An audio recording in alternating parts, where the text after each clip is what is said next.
მოსწავლე ახალგაზრდობის სახლში საქველმოქმედო აქცია გაიმართა. ღონისძიება 8 წლის თენგოს ზაკაშვილს მიეძღვნა, რომელიც მიელოდობისკლეროზული სინდრომით არის დაავადებული და სასწრაფო ოპერაციას საჭიროებს. აქციის ფარგლებში გაიმართა კონცერტი და გამოფენა, სტუმრებს შესაძლებლობა ჰქონდათ შემოწირულების მეშვეობით დახმარებოდნენ თენგოს. აქციაში რამოდენიმე საქველმოქმედო ფონდი იყო გაერთიანებული.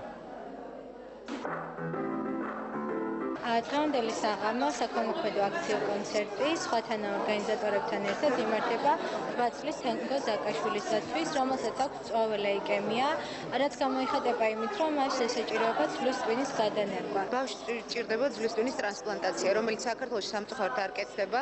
ეს არის ძალიან გუძირადღირებული ოპერაცია. ახალგაზრდებმა, რომელთაც აქვთ ეს საინიციატივო ჯგუფი ვაჩქოთ მომავალს ღიმილი და ისინი ძალიან აქტიურად თანამშრომლობენ და მეგობრობენ ონკოჰემატოლოგიურ დეპარტამენტთან. ასევე დიტო ცინცაძის გადარჩენის ფონდი მთლიანად ჟურნალისტთა კორპუსი კახა ჯანაშვილის ხელმძღვანელობით გვერდში გვიდგას ჩვენ უშუალოდ კლინიკას, რომ ერთად რამენერად მოვახერხოთ და შევაგროვოთ თანხა. ნებისმიერ მომენტში სადაც არ უნდა ვიყო, ყველაფერს ვიზამ, რომ საქველმოქმედო კონცერტები იქნება თუ ისეთი კონცერტები და ისეთი აქციები, სადაც ადამიანის სიცოცხლეზე იქნება საუბარი და რაღაც სულზე ჩემი შეტანაზე ყოველთვის თანახმავი იქნება.